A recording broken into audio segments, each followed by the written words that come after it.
На Белсаце кароткі агляд навінаў серады 15 лютага. Для вас працуе Александр Баразенко. Вітаю. Літва пацвердзіла закрыццё заўтрашняга дня чыгуначнага пункту пропуску Стасілы Беняконі для грузавых цягнікоў з Беларусі.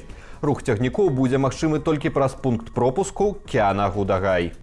Літоўская мытня тлумачыць пастанову закрыць рух адсутнасцю на станцыі Стасілы рэнтгенаўскай сістэмы нагляду, што дапамагае выяўляць кантрабанду ў грузах. Яе плануюць паставіць да канца 2024 года. Менавіта праз пункт Стасілы Беняконі у Літву трапляла абсалютная большасць кантрабандных беларускіх грузаў, у прыватнасці цыгарэтаў. Хапун у Светлагорску. Учора сілавікі там затрымалі прынамсі 7 асобаў. Паводле праваабаронцаў гомельскай вясны сярод затрыманых мясцовы прадпрымальнік і экалагічны актывіст Анатоль Змітровіч. Таксама змясцілі ў ічу светлагорскага раусу Святлану Жураўскую. Яна кіруе грамадскім аб'яднаннем «Людзі плюс», што дапамагае асобам з ВІЧ. Іншыя затрыманыя працаўнікі розных гарадскіх прадпрыемстваў. Імаверна, сёння над усімі затрыманымі адбудуцца суды на падставе адміністратыўных справаў. Улады прызналі праект «Маланка-Медыя» экстрэмісцкім фармаваннем. Адпаведная пастанова прынятая МУС сёння. Як паведамляюць праўладныя тэлеграм-каналы, пастанова прынятая, цытата, «за публічныя заклікі да санкцыяў, арганізацыю дзейнасці ў рыхтаванні здзяйснення замахаў на суверэнітэт і грамадскую бяспеку Рэспублікі Беларусь». Пасля гвалтоўнага задушэння пратэстаў 2020 года лукашэнкаўцы пачалі сапраўдную вайну супраць незалежнай журналістыкі. Экстрэмісцкімі фармаваннямі былі прызнаныя сайт нашага тэлеканалу і нашыя сацыяльныя сеткі, а таксама сайты «Наша Ніва», «Радыё Свабода» і шматлікія рэгіянальныя медыі. За ўдзел у дзейнасці экстрэмісцкіх фармаванняў і нават за падпіску на адпаведныя тэлеграм-каналы у Беларусі можа наступіць крымінальная адказнасць. Расійскі салдат скончыў жыццё самагубствам, каб не ваяваць ва ўкраіне. Сергея Грыдзіна знайшлі павешаным 10 лютага. У сваёй перадсмяротнай запісцы 20гадовы маладзён абвінаваціў у сваім сыходзе камандзіра і саслужыўцаў, якія пачалі здзеквацца з Сергея, калі ён папрасіў камандзіра не адпраўляць яго на вайну. Пазней перадсмяротны зварот Сергея Грыдзіна дзіўным чынам знік з матэрыялаў крымінальнай справы па факце ягонай смерці.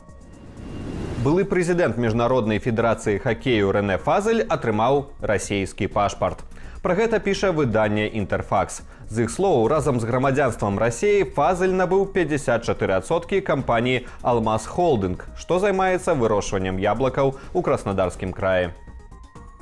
Пасля фальсіфікацыі выбараў і масавых пратэстаў 2020 года ў Беларусі Рэнэ Фазель выказаўся ў падтрыманне Александра Лукашэнкі і заявіў, што ён не той, хто хоча ўтрымаць уладу ў краіне. Пасля Фазель выступаў супраць пераносу чэмпіянату свету па хакеі з Беларусі, а таксама сустрэўся з прэзідэнтам Федэрацыі хакею Дзмітрыем Баскавым, якога абвінавачваюць у датычнасці да забойства Рамана Бандарэнкі. Такія скандальныя паводзіны фактычна завяршылі кар'еру Фазеля як спартовага чыноўніка. Пасаду прэзідэнта Міжнароднай федэрацыі хакею ён займаў з 1994 да 2021 года. Расія перакідвае ваенныя самалёты і верталёты да мяжы з Украінай. Пра гэта піша Financial Times са спасылкаю на 2 заходніх чыноўнікаў, знаёмых з выведкамі краінаў НАТО. Паводле іхных звестак, сухапутныя сілы расейцаў знясіленыя, таму Пуцін можа зрабіць стаўку на авіяцыю. Адначасова расійскае войска разгарнула новыя ваенныя базы ў Варонежскай і Курскай вобласцях. З'яўленне часовых базаў можа таксама сведчыць пра дадатковае перакідванне мабілізаваных і пра новы паўнамаштабны наступ. Амерыканскі інстытут вывучэння вайны ў сваёй справаздачы ўжо зазначае прыкметы вялікага расійскага наступу ў Луганскай вобласці. Моцныя баі працягваюцца таксама ў раёне Бахмуту і Вуглядару. У Расіі журналістку парталу «Русньюз» Марыю Панамарэнку пакаралі 6 гадамі пазбаўлення волі за пост пра авіаудар па драматычным тэатры ў Марыуполі. Яе абвінавацілі ў распаўсюдзе фэйкаў пра войска.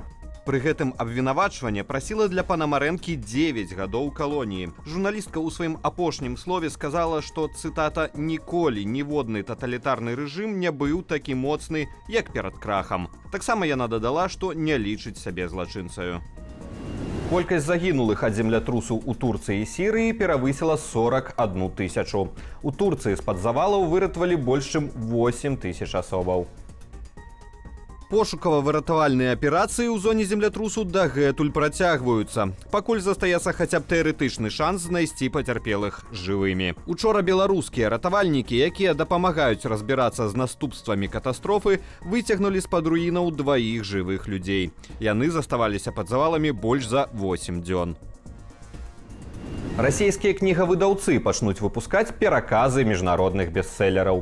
Аўтары так званых самары будуць чытаць найпапулярнейшыя заходнія кнігі і пераказваць іх тэзісы па-расейску без дакладнага цытавання. У прыватнасці, у такім фармаце мяркуецца выданне мемуараў брытанскага прынца Гэры пад назваю «Спэйр» – «Запасны». У расійскім выдавецтве «Эксмо Аст» называюць самары альтэрнатывай прымусовай ліцэнзіі. На думку выдавецтва, выпуск твораў у такім выглядзе зможа, цытата, «забяспечыць даступнасць папулярнай нон-фікшн літаратуры для расейцаў і беларусаў». Праз пачатак вайны ва ўкраіне шэраг найвялікшых выдавецтваў сышлі з расейскага рынку.